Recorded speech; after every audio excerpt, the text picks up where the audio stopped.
Hey everybody, what is going on? Hexlex here with another Master Duel video for you. So today we're going to be doing a type of video that I haven't done in a little while now. I actually used to do these more regularly, but that was kind of when the meta was more... it's funny, stagnant I guess isn't quite the right word, but when there's not a whole lot going on in the meta, we ironically get more metagame analysis videos is what I was going to get at. We're doing a metagame analysis today. We tend to get more of those when the meta is more established because, well, the meta is more established and we have more data to reflect on. But when we're kind of ping-ponging between, and not that I think this is a bad thing at all, but when we're ping-ponging a lot between releases and ban list updates, you know, we just had a major release that followed a ban list update, and then we now have another ban list update at the end of the month, and that even came with a pack release shortly before that, the previous one, I mean. And it's like, oh, there's been so much changing that the metagame hasn't had as much time to settle, so to speak. But I feel that it's still a good time to take a look at the metagame and kind of analyze it now because people are already kind of playing now a bit in preparation for the next ban list, right? And kind of not even necessarily intentionally, I think inadvertently they're kind of doing that a lot too. As we're seeing the tier list here, right? Let's go and scroll down the full tier list. We're not seeing Dragon Lake. We definitely see Dragon Lake, but I would say Adventure Tendy. We're not seeing it on here at all. This despite the fact that Hulk is very much still legal right now. Christian Hulky Fibrax. This is an interesting effect that even ban announcements can potentially have on metas, right? Like nobody, even though Adventure Tendy is obviously still a very powerful deck at the moment, with Hulk still being legal, nobody really wants to touch it right now because I think a lot of people are kind of figuring what's the use. You know, by the time this video comes out, we'll have like what, a week left with Adventure Tendy in its current iteration. Granted, you could still technically play it by summoning 2 level 7s and going for more focus on the Tomahawk. I don't really know that I like that iteration or focusing the deck on that. It's definitely much less consistent than just trying to get Hulk out. But you could if you wanted to. But yeah, so again, even though we're seeing a format where like that stuff is all still legal right now, it's not being represented pretty much for the reason that it won't be legal soon. We're even seeing, decks that use the Adventure engine a lot, like the Phantom Knights. Adventure Pranks isn't on here at all. That's another deck that's still definitely at least tier 3 right now, maybe even tier 2, again, if it was seeing proper representation. Now, the Water Enchantress going to 1 would definitely hamper that, but that definitely does not outright kill the Adventure engine. It does, however, mean that we'll probably be seeing less of it moving forward. We think about DPE and the DPE engine, right? DPE, think about when was the last time you saw somebody drop a Destiny Hero Phoenix and Force on you? It's probably been a little while, or if it hasn't been, it's still probably been less frequent than it was before Fusion Destiny went to 1. Now, that, of course, did not outright kill the engine of DPE, but we definitely started to see much less of it in the format as a result. Because then, with only 1 Fusion Destiny in the deck, it's like, then you kind of have to go into Ver Anaconda in order to make DPE at all. You can't just, like, open a Fusion Destiny, which, again, it wasn't at 3, it was only at 2, but that still is, like, it's still significantly more likely to be able to just get the Fusion Destiny off. Obviously, if you've got multiple copies of it in the deck. So we'll probably see a somewhat similar effect happen to Adventure Engine. Probably not as much of one though, because there's still multiple ways to go into the Adventure Engine, even with Water Enchantress at 1, right? We still have Foolish Burial, and we still just have the hard opening, the Rite of Armistier. We even also still have opening the Fateful Adventure, and then sending the Water Enchantress, then getting the Rite. You don't get the Griffin that way, but you still get the token set up in the Draco back and all that fun stuff. So yeah, so as far as like what we're seeing on the tier list here, we're seeing a lot, especially in tier 3, just like a lot of variety. And I think a lot of the reason for that is because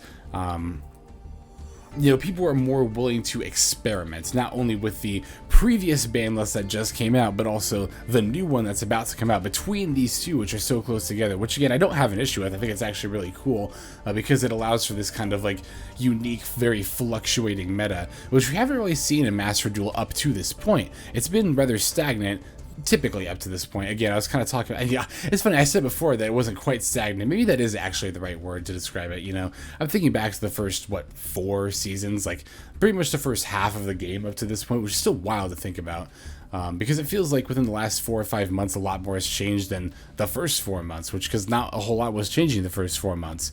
We were seeing more kind of metagame updates during that time because the metagame was more established, because the card pool wasn't changing.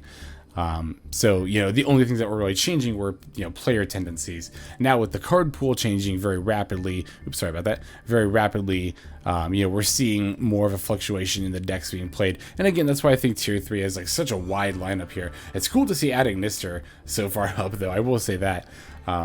So I'm only going to really focus on, as far as like looking at specific deck breakdowns, I'm only going to focus on tiers 1 and 2 for this particular metagame analysis. I think as the metagame progresses and moves forward, we will start to see this tier 3 kind of get reduced down a bit. As far as things that I think could potentially stick around in tier 3, definitely see that being the case for Adventure Phantom Knights. Could easily see that being the case for Sky Striker. Could see that being the case for Zodiac. I think the dimension shifters that it's able to play are fairly powerful right now. As much as I like adding Nister, it's probably not going to stick around. It kind of tends not to. But in formats like this where we see more experimentation happening, we do tend to see more decks, again, like adding Nister in particular. Sky Strike, I think I already mentioned, might stick around. Heroes, it's so cool to see Heroes just on the tier list period. Now, as always as ever, we have to remember that this, you know, these are updated using community tournaments. And with this tier list in particular, as I was looking at the top decks and the breakdowns, I noticed that the number of tournaments with the current ban list that this tier list is pulling from, there weren't like a whole lot, like not maybe as many as you think. So I particularly noticed this when looking at Salamand Great's deck breakdown. We'll go into that a little bit later, but yeah, so we do have to keep that in mind, right? That one, this isn't necessarily representative of the ladder. I think it's close enough, which is why I like to at least refer to this tier list, but we're really more interested in the deck breakdowns themselves as far as like figuring out what's being played, because that will factor in ladder decks as well as tournament decks. I do think this is pretty representative of ladder for the most part, though. I don't know that Salamand Great is like quite tier 2 on ladder. Nor do I think necessarily all of this stuff is quite tier 3 on ladder, but we are seeing just a blur between like even the lower end of tier 2, but mostly we're seeing a blur between tier 3 and rogue kind of in this current meta state, which I think is really cool again. So but as far as like branded Despia being the top deck, that is definitely the case on ladder as well, with Sword and Soul Tendy behind it. I don't think there's quite as much of a power disparity as we're seeing here on ladder necessarily, but definitely that being the case. I do think that is the case there. With Dragon Link and Flounderies in tier 2, I definitely agree with that being the case as well. You know, again, technically, we should be seeing like Adventure Tendy, and I think like Adventure Pranks and stuff up here as well with the current ban list, but I also understand, again, why people aren't playing that, because, you know, moving forward, it doesn't do much good to play a deck that's not going to be around in a week, right? Like, so I definitely get that. So, yeah, all right, let's go ahead and take a look at some of these deck breakdowns now for this specific decks. We're going to start from the top of the tier list down. So we'll start with Branded Despia here. You know what? I'm not going to bother cutting. We'll just go ahead and go straight into it. Make my life a little bit easier, save myself some cuts for just a few second transition there. So yeah, anyway, Branded Despia, here is the deck breakdown here. And we're seeing that the Frightful Engine is definitely kind of dominating not just the ladder scene, but the tournament scene as well. You know, you might see like 3 of Edge Imp Chain in 50% of decks and be like, oh, so 50% of decks are running the Frightful Engine. But yeah, if we hover over here, we're seeing, oh, 40% of them are running 2 ofs, which means, you know, 10% are not running at all, which means, you know, 90% of decks being represented on Master Duel here on both ladder and the tournaments are using the Frightful Engine. You know, it's funny, at the beginning, I was kind of like, I don't know, I was just pretty convinced that, you know, the Adventure Engine, I wasn't like super convinced, like I couldn't be, obviously my opinion was swayed because it did change, but yeah, I was pretty confident that the Adventure Engine was probably going to be the way to go, but it really does turn out, I think the Frightful Engine is proving to be stronger than I thought it would be in the best of 1 format compared to the Adventure Engine. Actually, because I talked about this, because we were in a best of 1 format, I thought the Adventure Engine was going to be the way to go for the protection that it offers. And you know, to be fair, like it does kind of mess with normal summoning the Albert. Not always, honestly. Like I think it doesn't happen, or geez, there's gotta be a better way to phrase that. I think it happens rarely enough that it's still worth it to try the Adventure Engine or to even play it if that's what you prefer. And I don't think it's necessarily inferior, an inferior build of the deck to play the Adventure Engine, but it does still happen from time to time where, like, you know, you'll have to choose if you want to normal summon Albert or make the adventure play, and that does kind of feel bad when you have to do that. So I understand why people would be more inclined to move away from the Adventure Engine in a best of 1 format for that reason, for the reason of, like, you know, your opening hands might not be so great all the time in that regard, in the regards of being able to Albur plus the adventure engine, which usually requires you opening like branded opening or branded fusion. So yeah, so, as far as the rest of the build goes here, this all looks pretty, standard. We're seeing, even again, you might see 50% of decks are playing Albaz. No, 50% of decks are playing 3, and the other 50% are playing 2. That's actually kind of interesting.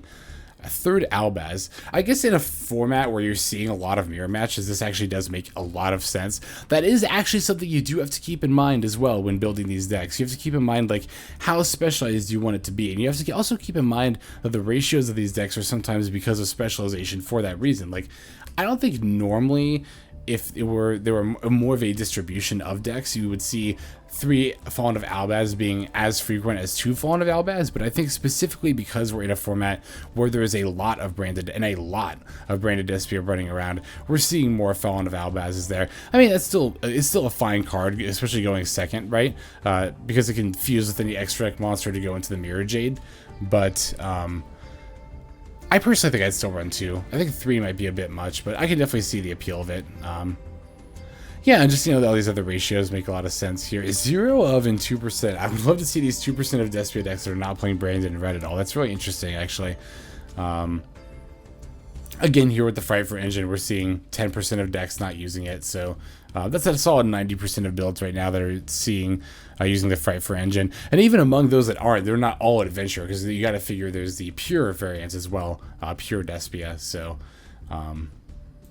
there is that as well. Now, so with with the meta breakdown, I tend to follow it pretty faithfully, because I think pulling data from multiple sources is always better than pulling from just one, right? And this is kind of the easiest, most concise way to pull the data of what is being played most frequently from one concise source.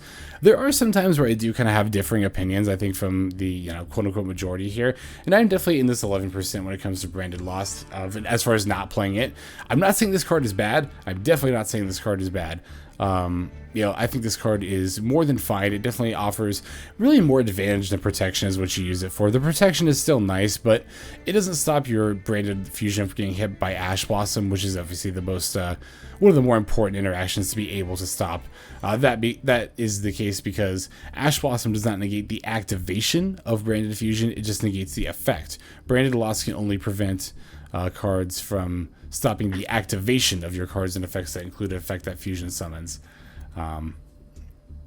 However, when you then fusion summon, you get to add a Fallen of Albaz or adjacent card from your deck to your hand, which again, I will not argue does offer a very good bit of advantage. I just don't know that it's advantage that's necessary, honestly.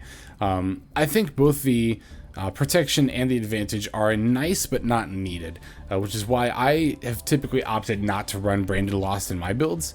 That's not going to necessarily always be the case, and I might even give it another try one of these days, but at this point in time, I feel that Branded Lost I feel it's unnecessary. I think it's interesting that 89% of decks play it. That number seems really high to me. It's definitely interesting to me that more decks play Branded Lost than Tri-Brigade and Mercurier. I mean, not that either of these are particularly needed, but I definitely think the Mercurier adds more to the build than the Branded Lost does, offering that protection there. Now, to be fair, Mercurier is better when you have the Branded Lost to search it, but I don't think that's necessarily needed.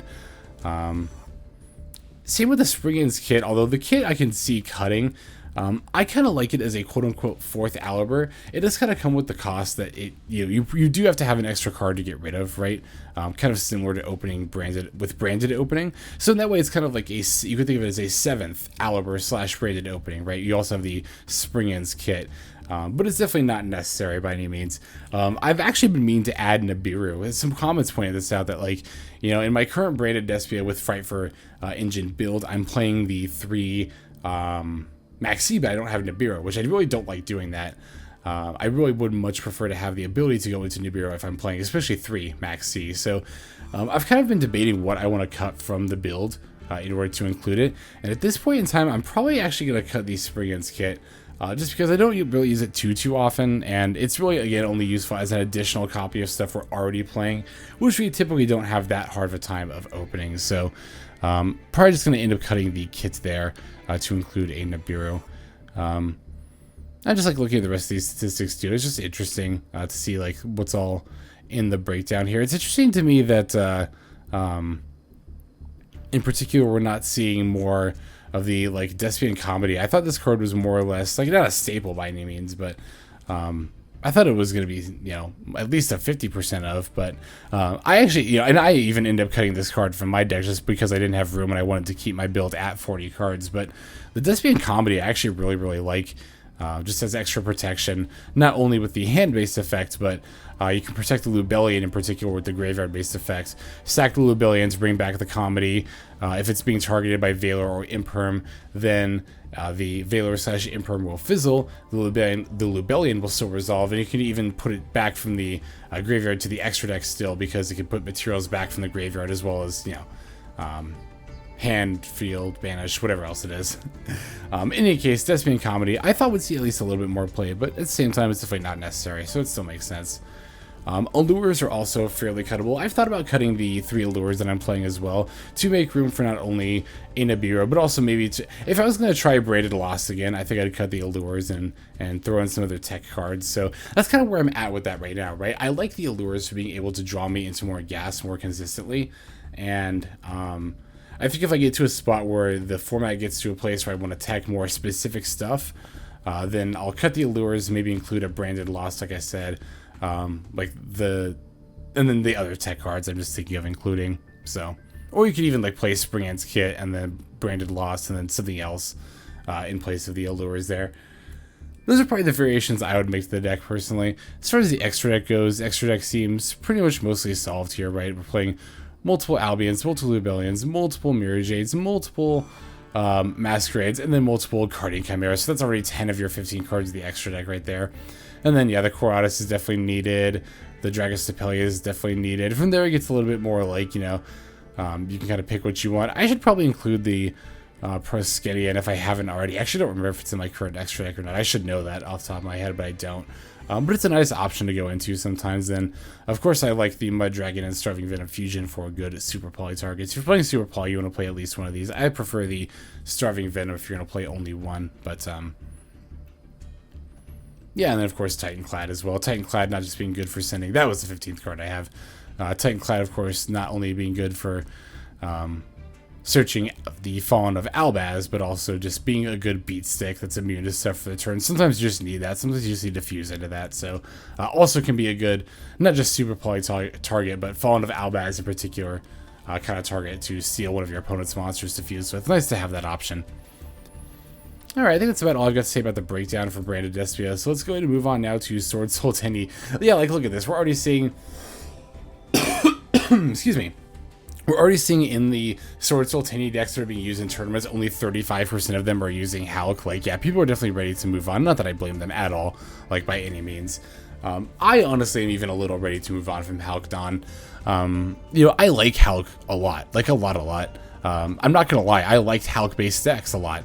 But at the same time, I can understand and recognize when a card is unhealthy for a format. I definitely think that was the case with Crystron Hulky Fibrex. So even though I liked this card, I liked playing this card, I liked decks that comboed with this card, I do still very much agree, like, yeah, this card needed to go, and I'm not sorry to see it go in that regard. So as far as how Sword Soul Tendy decks are structured moving forward, it's honestly not going to change like too much.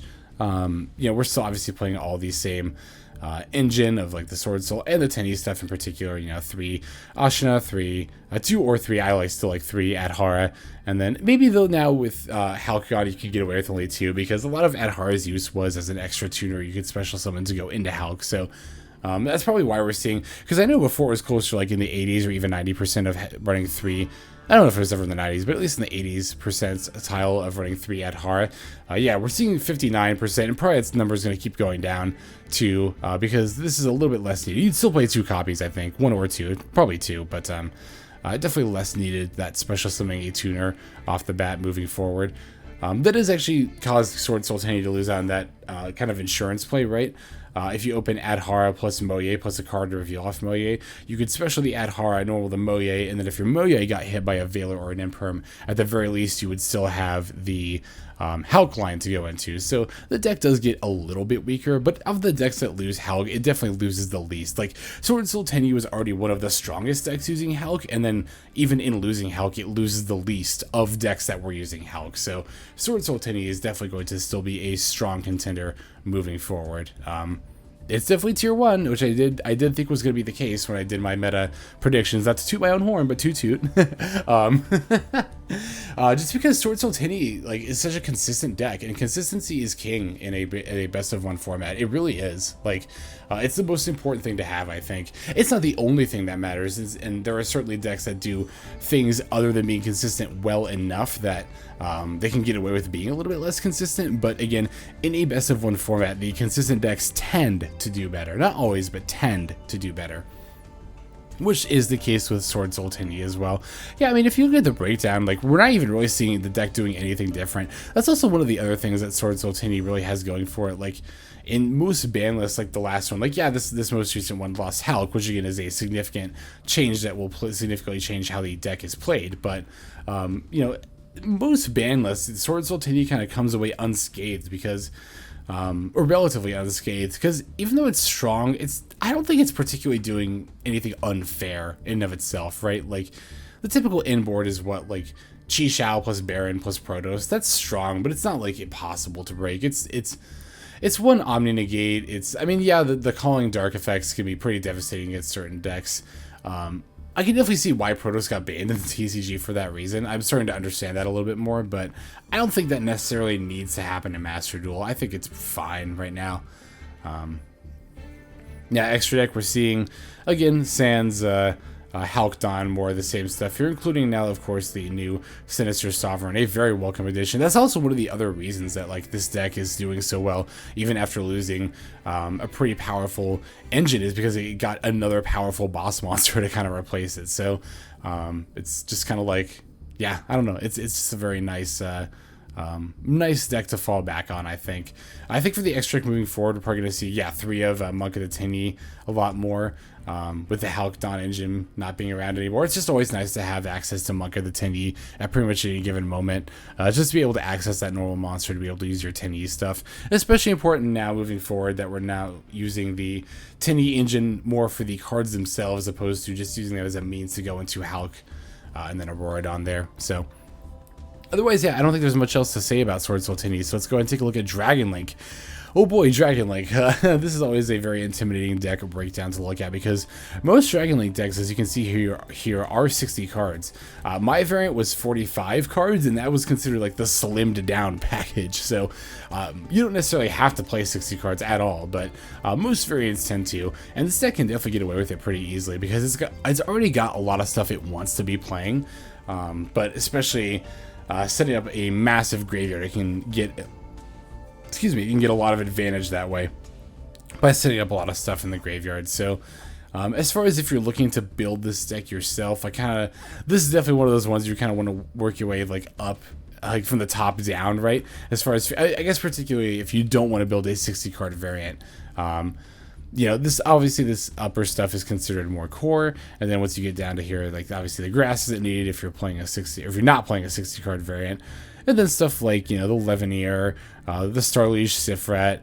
I consider those cards like good, but not necessarily needed, as well as like additional copies of like Droplet and Imperm and all that fun stuff, like the Psy Frames and all that kind of stuff. Extra hand traps like, you know, Nibiru's and Veilers and all that good stuff there. Yeah, Dragon Link is a deck I need to get more practice with, because I really like it. I want to play it more. I just need to get more confident. Confident is really what I need to get more with it than just practice. And then, of course, you know, practice builds confidence, blah, blah, all that fun stuff. But, yeah, I don't know. Dragon Link, as far as what's going to change with it, we are losing Hulk, which does change how the deck plays a little. Not like as much as like, you know, against something like Adventure Tendy or Adventure Pranks, or not Adventure Pranks, why did I say that? Adventure Tendy, or like Adventure Pile is what I meant to say. Like, yeah, Adventure Pile is like non-existent anymore with Hulk being at 0. Like, it just isn't a thing at all. IMO. I mean, again, you could still do 2 level 7s into the Aurodon if you really wanted to, but it's funny because I've also seen a lot of arguments that Aurodon needed to go as well. I think let's wait and see moving forward, because like yeah, Aurodon can still spit out some really disgusting boards if you go out of your way to go into it, but I think that's the key now, is that you have to go out of your way to make it, right? Like, we're not just able to go into Hulk and then get either Jet Synchron or Oli and just immediately have access to it by pretty much only having a tuner and any other monster. And now you actually have to have the 3 machine, 2+ machine monsters. Like, that's actually a significant thing you have to be able to put on the board. And yes, you can just go into that with the number 42 Galaxy Tomahawk, but that in and of itself requires 2 level 7 monsters, as opposed to, again, the other old means of getting out Aurodon, which is just a tuner and any other monster. One is definitely much easier than the other, so it'll be interesting to see if Aurodon actually does need to be addressed as well. I'm kind of almost thinking it might not need to. We'll see moving forward. I could see the argument as to why it might need to be, but I think moving forward it might not even necessarily be the case. So, again, as far as how Dragon Link plays, it's still able to do its fair share of plays without Hulk. Hulk definitely helped more than its fair share. I don't know about more than its fair share. It helped out its fair share, but I think the deck is still playable moving forward. It might not be at the top of Tier 2 where it is now moving forward, but it's definitely still playable moving forward, for sure. Oh boy, Flounderies. How much is there really even to say about this deck, honestly? Again, it's funny, like, before this deck came out, I was just kind of looking at the art, and honestly, even though I was learning how to play the deck, paying attention more to that than the playstyle, and being like, oh, the art is so cute, I'll probably play this deck from time to time, even though it's a stun deck. Yeah, I don't know, it's funny. I used to be more of a stun player when I played the actual TCG, but moving forward here in Master Duel, now that I have access to, being able to feasibly play a bunch of combo decks without, draining my bank account, it's definitely, I lean more towards the combo decks, I think, than these stun decks here. And I have to admit, I do find this deck a little annoying to play against. I don't think it's like, super duper bad or anything, but it is definitely at least a slight annoyance there. So, yeah, not much is really changing with Flounderies. They didn't really lose much of anything with this ban list update, and even with the old ban list, they lost some prosperities, but not really much else beyond that, so... It's funny, I remember seeing all the memes of the subreddit of, like, for this Synchro/Xyz Festival, we had Eagle and Rabina and Map at 1, and people were like, please, oh my god, for the actual ban list, like, please. I think Rabina could get hit. Some amount of cards in this deck I think could get hit. Probably Rabina, right? I think Rabina could get hit. I don't know that it necessarily needs to go to 1. It could probably start off by just going to 2. Like, I could see, especially with Master Duel and how they tend to like to semi-limit cards, I could see a world where, like, maybe all 3 of these cards, or maybe just the Eagle and the Rabina go to 2 at first. Excuse me. Before they make more drastic hits. I've seen people call for, like, the wind statue to be banned. I don't know about that. Like, it's definitely really annoying. I could even see that getting hit, maybe.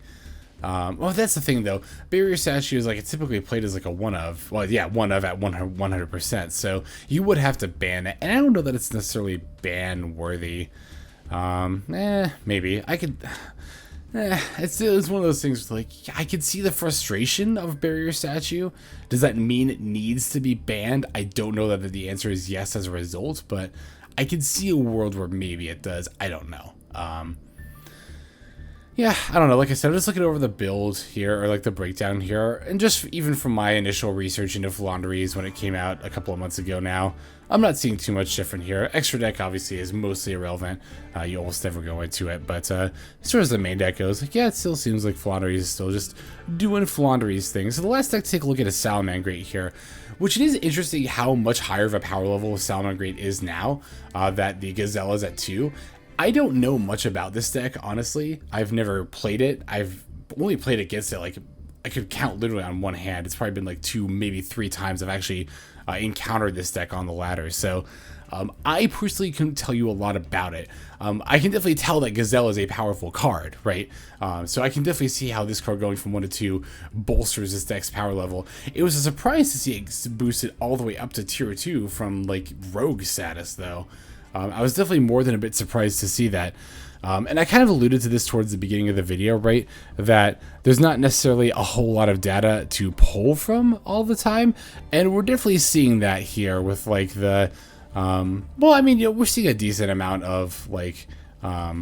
August 30th and onward, which is what the ban list is pulling from, but definitely not as much as like you'd expect to see for other decks in the past that have seen tier 2 play, right? Like a lot of these builds are still back from August 30th, so that's kind of what I meant to in terms of like, and again, you know, the tier list in particular is only tournaments, it's not like diamond decks, so like, you know, these 1, 2, 3, 4, 5 decks don't even contribute. It's just these 1, 2, 3, 4, 5 decks that are contributing to that power level, right? So that is one thing I wanted to make, you know, pretty clear, is that you have to not only take the tier list itself with a grain of salt in terms of like comparing it to the ranked ladder, but even within that format itself, it's like you gotta be asking like how many samples are we pulling from to generate this number. That's just a good research tip, honestly, and not just like a good Master Duel or like Yu-Gi-Oh research tip, but like when evaluating representation, you got to see how many samples it's being pulled from. That's very, very important, and is for evaluating power level here as well. Like, do I think Salamand is a tier 2 deck? Honestly, no. I do think it's a tier 3 deck.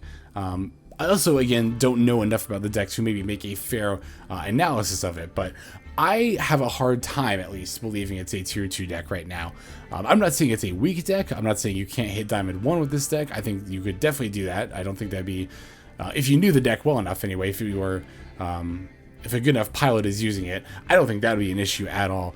But you could even see it in the like statistics, right? If you see a lot of statistics where it's like 180, 60, like it's very even numbers, that is kind of a telltale sign that you're not pulling from like a whole lot of figures. So that's definitely something to kind of watch for in the statistics of these deck breakdowns and the tier list here as a result with the power levels and stuff. It definitely always pays to be mindful of that.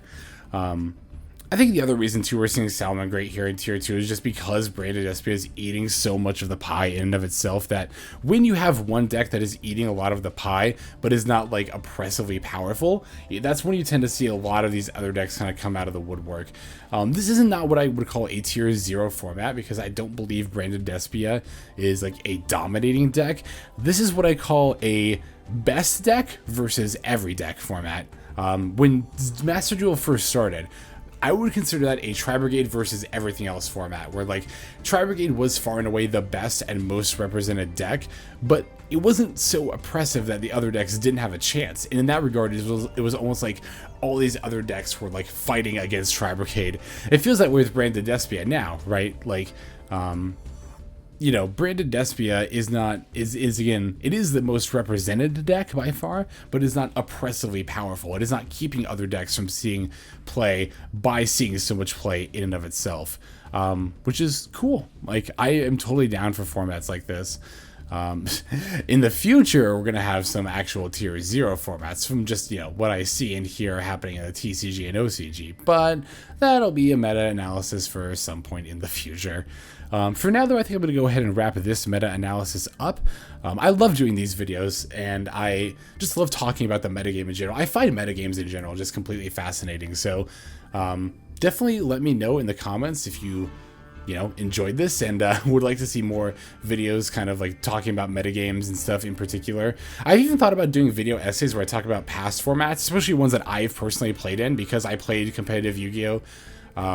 Like I attended like WCQs from like 2007 to 2016. I have my fair share of experience in that regard in a lot of those past formats, like particularly Edison format. I'd love to make it a video essay where I just gush about how much fun Edison format was.